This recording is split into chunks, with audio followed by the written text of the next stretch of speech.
Hii kazi yenu nimechoka. Nikisema nimechoka na maanisha.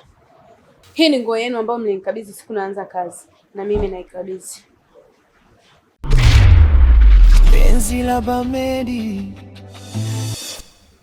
Zuri. Unahisi ya maamuzi uliyachukua ni sahihi? Hakuna kazi isokosa changamoto. Kila kazi ina changamoto yake. Na kingine, si kila mwanamke anaifanya kazi basi ni malaya. Hapana. Sisi tuko hapa tunatafuta riziki. Inatakiwa tufanye kazi kwa malengo. Mwisho siku tufunge biashara zetu. Ni bora nichukiwe kuliko fedhea na udhaifu unaoendelea hapa. Alafu sikujua kama mabinti wanaofanya kazi wanapitia changamoto kama hizi. Fedhea, udhalilishaji na unyanyasaji wa kijinsia vile vile. Eti tu kwa sababu wanafanya kazi Ndio maana mtaani kwetu hatuthaminiki. Kwa sababu tu tunafanya kazi Wanadhani sisi wote ni wauni. Zuri, nakuelewa. Kama kusoma tumesoma, lakini ajira imekuwa ni ngumu sana. Kwa nini usivumilie tupambane hapa? Unaacha kazi. Yaani mtu mmoja asababisha upoteze kazi yako? Yaani mwanaume mmoja mpumbavu asijielewa asababisha ukiacha kibarua chako? Kweli? Angalia ulikotoka ulipo na unapokwenda. Sawa, kusoma tumesoma, lakini kazi hamna, ajira hamna sasa hivi vizuri.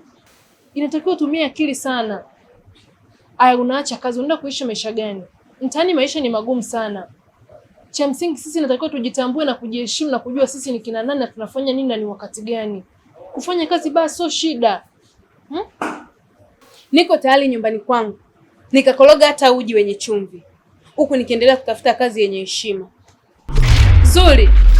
Zuri.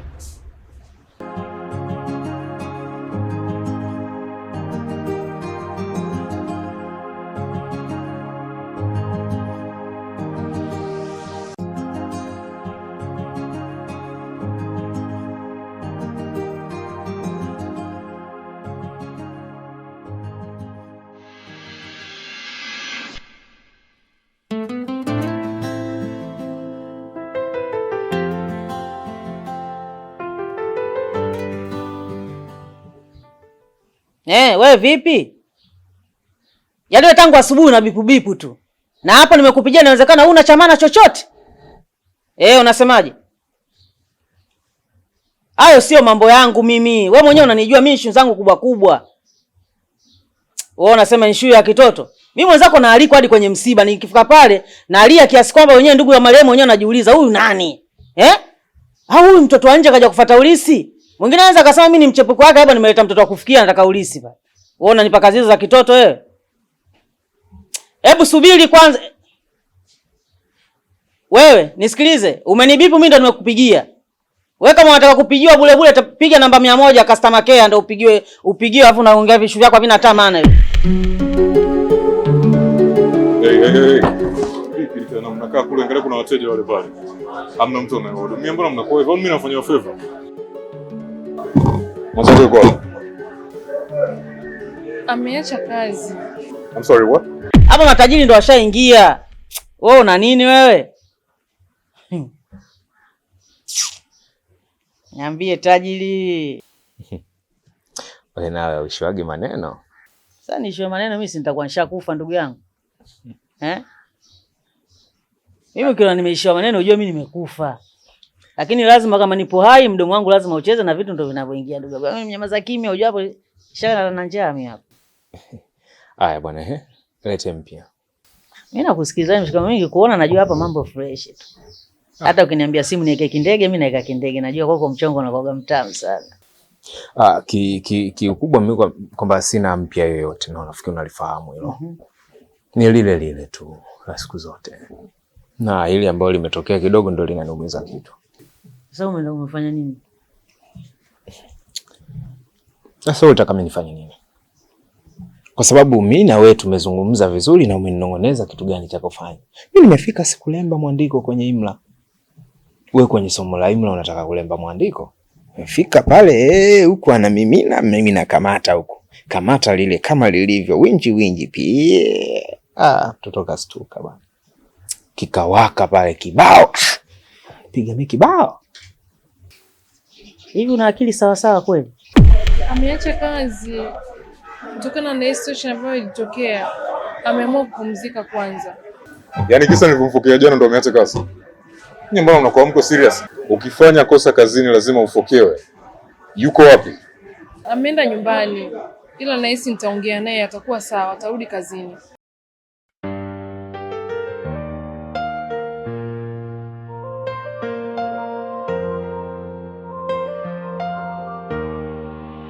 Nilikuwa na chini ya taa uking'aa kama dhahabu, tabasamu lako likanifanya nisahau hata sababu, nikakupa moyo wangu bila hata masharti, wewe ukaniangalia kama mgeni asiye na thamani. Nilikuita moyo wangu, wewe ukaita mteja. Au hicho ulichokifanya unakiona umefanya kitu kizuri? Kwa mwanamke gani mwenye hekima na busara uende ukamshike kalio hadharani? Kweli? Yaani hata kama ingekuwa ni mimi unanifanyia kitendo hiko, huo ni unyanyasaji wa kijinsia. Aisee, mimi na wewe tungegawana majengo ya serikali. Yaani kabisa, na urafiki wetu hapo ndo ungekufa. Wewe mshikaji wangu unaendaje kufanya vitu vya kipumbavu na wakati mimi nimekwambia tulia niachie mimi? Papala zako za nini sasa? Mimi nataka nikuulize mshikaji wangu, wewe ni wa polini kweli au hospitali? Maana hizo ni aibu mshikaji wangu. Yaani na ufanani na hivyo vitu ulivyovifanya. Wewe ungeniachia mimi mwenyewe nikuchezeshee mchezo ungeona. Una haraka za nini sasa? Wewe umekuja tumeongea sio muda mrefu hapa asubuhi. Umeenda tena kwenye ofisi za watu huko. Kweli? Sawa bwana, iko hivi. Hilo limeshatokea. Kwa hiyo tunafanyaje sasa? Kwa sababu hata tuzungumze miaka 10, haiwezi kurudi nyuma kusema tutarekebisha. Tuangalie sasa hivi muda huu tunafanyaje? Sasa ulikuwa unatakaje? Kwa sababu mimi unavyotaka na mimi ndo nataka hivyo hivyo. Fanya jambo basi kuhusu mtoto, mimi si unaelewa. Sasa hiyo unaosema hapo ni kazi. Hiyo ajira hiyo. Na mimi rafiki yangu sasa hivi sio dikuruta mwanangu. Mimi sasa hivi ni professional. Wala sipo field mimi.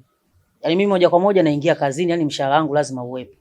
Kwa hiyo kianzio lazima ni cha kunywea maji. Nijipange na anzaje mbinu zangu, mikakati yangu. Kwa sababu kila mkakati wangu mimi unatumia hela. Kwa hiyo hapo sijui yani jipige mwenyewe, jipige msumari mwenyewe yani hapo. Sasa hilo sio shida. Kwani mimi na wewe ni mgeni kwangu mimi? Ndio hivyo. Kianzio si kile cha siku zote. Ile nishakwambia professional babu. Sawa, shika hiyo hapo. Sasa hivi imepanda hiyo kidogo, mwanzo si 10 unaanza sasa hivi 30 kianzia fresh. Sasa niachie mimi. Sasa ulikuwa unajipa shida, unaanza kukimbia kiwanja mita 90, 90 kwa 90. Wewe tulia, mimi ndo refa.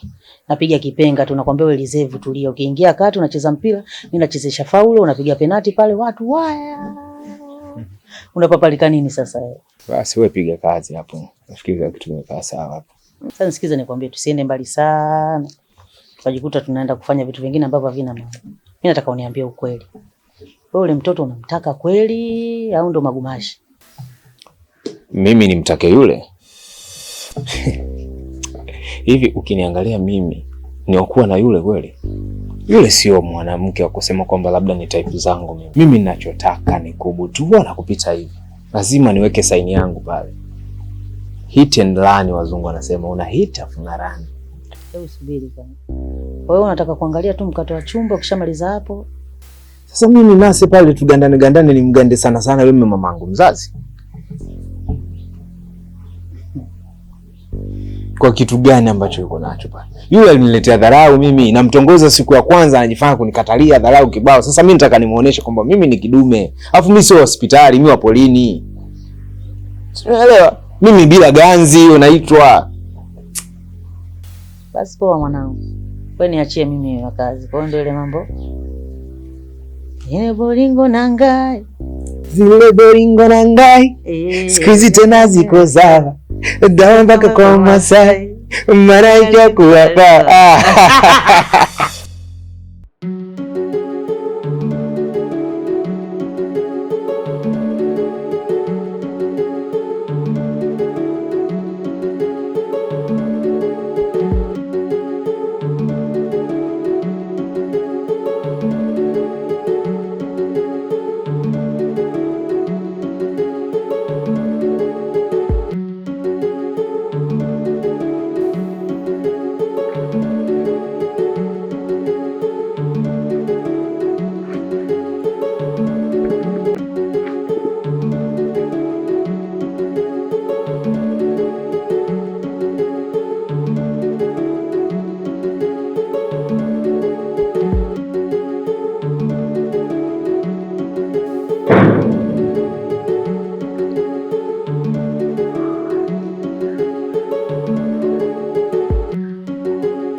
Asante.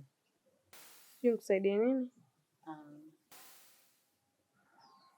Za saizi. Salama. Samahani, nilikuwa na shida na wewe na nina mazungumzo muhimu sana. Kama utojali, nilikuwa naomba unipe nafasi. Sura yako kama sio ngeni sana, lakini sijui tulikutana wapi. Ni kweli tunafahamiana, japokuwa mazingira tuliyokutana sio rafiki. Okay, nimekukumbuka. Ni wewe uliniletea shida kazini, si ndio?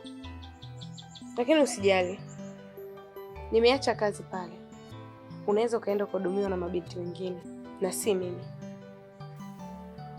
Nisikilize binti yangu, haya ni maisha, na katika utafutaji kuna vitu vingi sana sisi tunapitia, ili mradi mkono uende kinywani.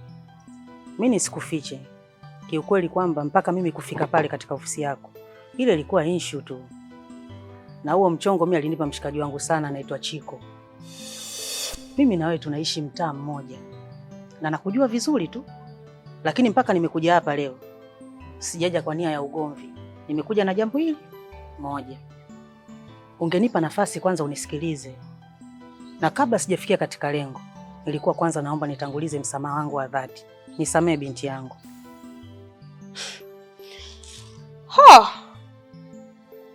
Kwa hiyo ndo amekutuma uje uongee hicho Basi mwambie hivi, nimekusamee, hata yeye nimemsamee. Sasa hivyo unavoninyali mwanangu, unavonisonya, inaonekana kama mimi mtu mzima niliotoka nyumbani mguu mosi mguu pili kuja hapa kama sina akili, lakini mimi najua nilichokuja kukifanya hapa. Unaona? Na huo msamaha wako unaonekana ni wa kinafiki. Labda nikwambie tu ukweli. Lakini kaa ukijua yule jamaa anakupenda sana kwa dhati. Tena nakupenda kutoka katika uvungu wa moyo wake. Hebu mpe nafasi uone matunda yake. Hicho ndicho alichokuagiza, si ndio? Sasa subiri nikwambie. Nina ujumbe wake na nina zawadi yake nahitaji umpelekee. Hivyo ndio vizuri, na mtu anapokuambia mtu mzima lazima umsikilize. Na hizo zawadi kabla sijafika kwake lazima zinifikie mimi kwanza, niangalie ni zawadi ipi inamfaa au imfai. Sasa mimi nitoke nyumbani kama mpumbavu nije huku nipate nisichokistahili bwana. Vipi?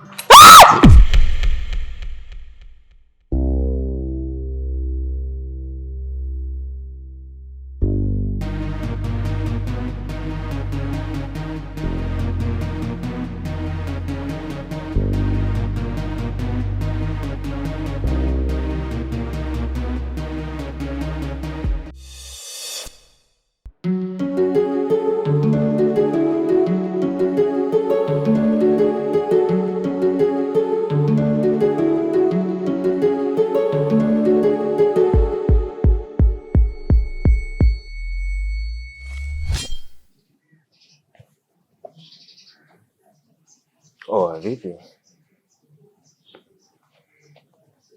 Mbona kimya kimetawala? Unajua sikuelewi. Yule demu jao babu. Au elimu ya rusho kinoma. Yaani ninaposema hafai ujue hafai kweli. Je, ukivipi tena na wewe? Ila nijui. Oya babu, mimi ni kizazi cha miguu ya kuku na utumbo. Ananilazimisha mimi kurudi nilipotoka. Ananilazimisha nifanye vile nilivyokuwa navifanya zamani, nikiwa miaka under 18. Lakini nitakuja kumfanya kitu kibaya ambacho hatonisahau katika maisha yake. Wewe mwenyewe utanichukia babu. Mimi sipendi mtu anifanyie vitu vya kipumbavu kama vile. Mbona unatisha babu? Sikiza nikwambie.